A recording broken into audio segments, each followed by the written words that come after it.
Mr. President, I ask unanimous consent that Gilberto de Jesus, a detailee in the office of Senator Cardin, be granted floor privileges during the debate and vote on the pending nomination.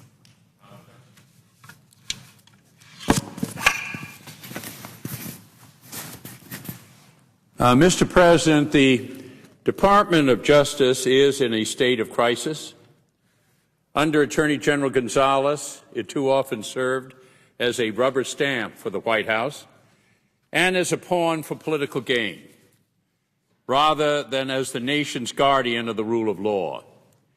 It ignored the law and authorized torture and warrantless surveillance. It let politics drive decisions about who should be prosecuted. It fired U.S. attorneys who would not go along. It hired and punished career attorneys on the basis of their personal politics, and it abandoned enforcement of our civil rights laws. After such an unacceptable period of tarnished leadership of the department, we need a clear, decisive, and straightforward Attorney General who is not afraid to stand up for the Constitution and the rule of law, especially when that means disagreeing with the President of the United States. I had hoped that Judge Mukasey would be that person.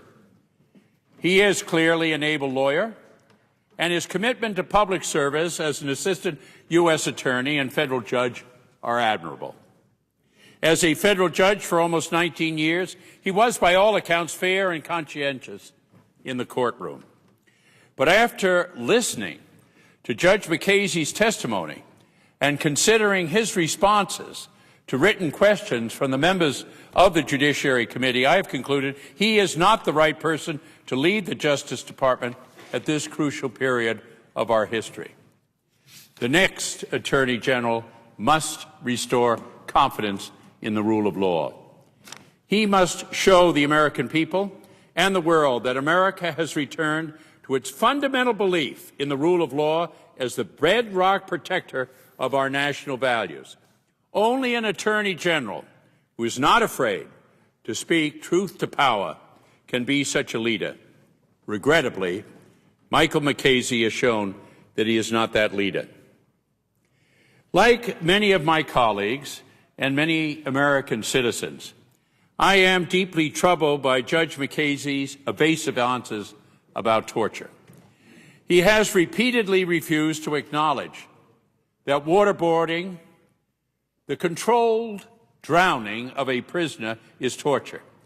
Instead, he has said that only that torture is unconstitutional, without being willing to say whether waterboarding is torture.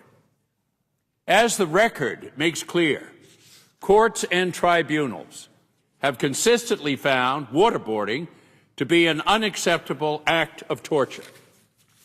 As Malcolm Nance, a former master instructor and chief of training at the United States Navy Survival, Evasion, Resistance, and Escape School, said of waterboarding, "For the uninitiated, it is horrifying to watch, and if it goes wrong, it can lead straight to terminal hypoxia.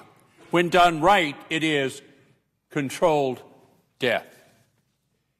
During the questions for Judge Mukasey and the Judiciary Committee, he was asked these questions. Is the use of a wet towel and dripping water to induce the misperception of drowning, i.e. waterboarding, legal? Listen to what the judge advocate said. "No," said Rear Admiral Bruce McDonald, U.S. Navy Judge Advocate General. "No," said Brigadier General Kevin Sanhula, United States Marines Judge Advocate General. "No, an interrogation technique that is specifically intended to cause severe mental suffering involving a threat of imminent death by asphyxiation is torture." Major General Jack Reeves, U.S. Air Force Judge Advocate General. "Inducing the misperception of drowning as an interrogation technique is not legal." Major General Scott Black, U.S. Army Judge Advocate General. Waterboarding, Mr. President, is an ancient and barbaric technique, In the 15th and 16th centuries, interrogators of the Spanish Inquisition used it. It was used against slaves in this country. In World War II, it was used against our soldiers by Japan. In the 1970s, it was used against political opponents of the Khmer Rouge and the military dictatorships of Chile and Argentina. And as I speak, it is being used against pro-democracy activists by the military dictators of Burma. This is the company that the Bush administration embraces when it refuses to renounce waterboarding. But Judge Mukasey is unwilling to say that waterboarding violates the law. He calls it repugnant, and it obviously is, but he refuses to condemn it as unlawful. Why? The answer seems painfully obvious. Former intelligence officers and supervisors have admitted, and the Vice President has confirmed, that the CIA has waterboarded detainees.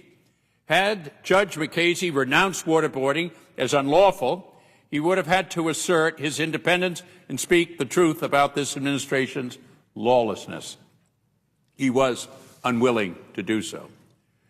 We were told that Judge Mukasey had agreed to enforce a new law prohibiting waterboarding if Congress passed it. There are two problems with this statement. First, enforcing laws passed by Congress that are constitutional is the job of the Attorney General. It is a prerequisite to occupying the office, not a concession to be offered to win confirmation. But second, waterboarding is already illegal. It is illegal under the Geneva Conventions, which prohibits outrages upon personal dignity, including cruel, humiliating, and degrading treatment. It is illegal under the Torture Act, which prohibits acts specifically intended to inflict severe physical or mental pain or suffering.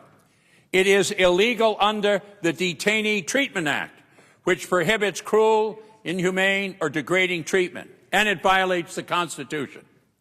The nation's top military lawyers and legal experts across the political spectrum have condemned waterboarding as illegal. After World War II, the United States prosecuted the Japanese officers for using waterboarding. What more does this nominee need to enforce existing laws? The Attorney General must have the legal and moral judgment to know when an activity rises to the level of a violation of our Constitution, treaties, or statutes. But this nominee wants to pass the buck to Congress. He has failed to demonstrate that he will be the clear, decisive, and straightforward leader that the Department of Justice so desperately needs. This administration has recklessly brushed aside the rule of law for 7 years. We need an Attorney General who will stand up to this destructive conduct and say no more. We cannot afford to take our chances on the judgment of an Attorney General who either does not know torture when he sees it or is willing to look the other way to suit the President. I urge the Senate to vote no on this nomination.